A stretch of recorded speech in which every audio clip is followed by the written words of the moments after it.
കേരളത്തിൽ ഇത്തവണ താമരവിരിയും പത്തനംതിട്ടയിലെ പ്രചാരണ പരിപാടിയിൽ ആവേശമായി മോദിയുടെ വാക്കുകൾ. ഇത്തവണ സംസ്ഥാനത്ത് 2 അക്ക സീറ്റുകൾ കേരളത്തിൽ നിന്ന് എൻഡിഎക്ക് ലഭിക്കുമെന്ന് മോദി.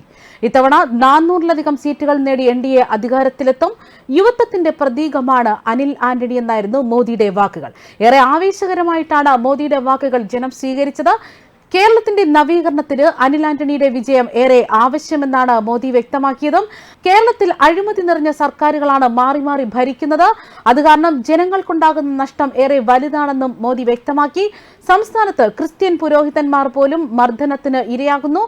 മഹിളകളും യുവാക്കളും എല്ലാവരും ഭയപ്പെട്ടാണ് ഇപ്പോൾ കേരളത്തിൽ ജീവിക്കുന്നത്. സർക്കാർ ആലസ്യത്തിൽ ഉറങ്ങുകയാണ്. ഇതിന് മാറ്റം വരണം. LDF UDF എന്നത് മാറിയാൽ മാത്രമേ കേരളത്തിന് മോചനമുണ്ടാവുകയുള്ളൂ എന്നായിരുന്നു മോദിയുടെ വാക്കുകൾ. ഈ വാക്കുകളെല്ലാം തന്നെ ജനം ഏറെ ആവേശത്തോടെ തന്നെയാണ് സ്വീകരിച്ചത്. സ്വാമിയെ ശരണമയ്യപ്പ എന്ന് പറഞ്ഞാണ് മോദി പ്രസംഗം തുടങ്ങിയത്. പത്തനംതിട്ടയിലെ എന്റെ സഹോദരി സഹോദരന്മാർക്ക് നമസ്കാരം എന്ന് മലയാളത്തിൽ പറഞ്ഞതോടെ സദസ് നിറഞ്ഞ കയ്യടിയോടെയാണ് മോദിയെ വരവേറ്റതും. നമുക്കറിയാം, 2 മാസത്തിനിടെ ഇത് 3ാം തവണയാണ് പ്രധാനമന്ത്രി കേരളത്തിലെത്തുന്നത്. പ്രധാനമന്ത്രി നരേന്ദ്രമോദിയും BJPയും ഒരു കാര്യം പ്രഖ്യാപിച്ചാൽ അത് ചെയ്തിരിക്കുമെന്ന് തന്നെയാണ് പത്തനംതിട്ട NDA സ്ഥാനാർത്ഥി അനിൽ ആന്റണിയും വ്യക്തമാക്കിയത്. അയോധ്യ രാമക്ഷേത്രം ആർട്ടിക്കിൾ 370 CA ഇതൊക്കെ പ്രധാനമന്ത്രിയുടെ ഗ്യാരണ്ടി അല്ലെങ്കിൽ പ്രധാനമന്ത്രിയുടെ ഉറപ്പെന്ന് തന്നെയാണ് അനിൽ ആന്റണി പറഞ്ഞതും. ലോക്സഭാ തിരഞ്ഞെടുപ്പിന് മുന്നോടിയായി പത്തനംതിട്ടയിൽ സംഘടിപ്പിച്ച പൊതുസമ്മേളനത്തിൽ സംസാരിക്കാനാണ് അദ്ദേഹം എത്തിയത്. ഭാരതത്തിന്റെ സുവർണ കാലഘട്ടങ്ങളായിരുന്നു ഇക്കഴിഞ്ഞ 10 വർഷവും. ഓരോ മേഖലയിലും ചരിത്രത്തിൽ ഇതുവരെ കാണാത്ത വളർച്ചയാണ് കൈവരിച്ചത്.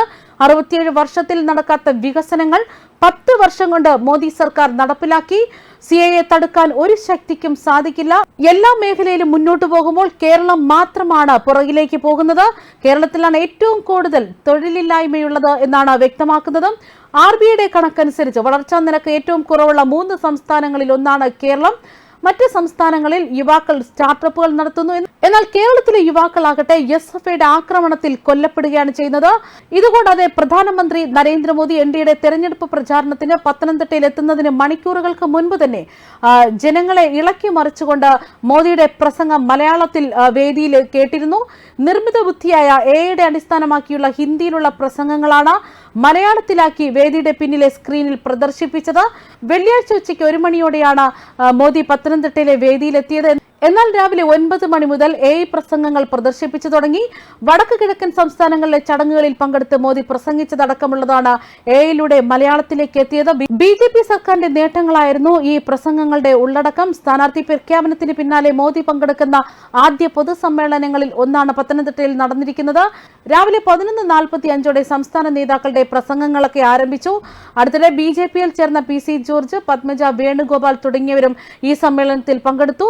പത്തനംതിട്ട മാവേലിക്കര മണ്ഡലങ്ങളിലെ NDA സ്ഥാനാർത്ഥികളും സമ്മേളനത്തിൽ പങ്കെടുത്തു. പത്തനംതിട്ട, ആലപ്പുഴ, കോട്ടയം ജില്ലകളിൽ നിന്നുള്ള പ്രവർത്തകരടക്കം മോദിയെ കാണാനും മോദിക്കൊപ്പം വേദി പങ്കിടാനും എത്തിയിരിക്കുകയാണ്. ന്യൂസ് ഡെസ്ക് കർമ്മ ന്യൂസ്.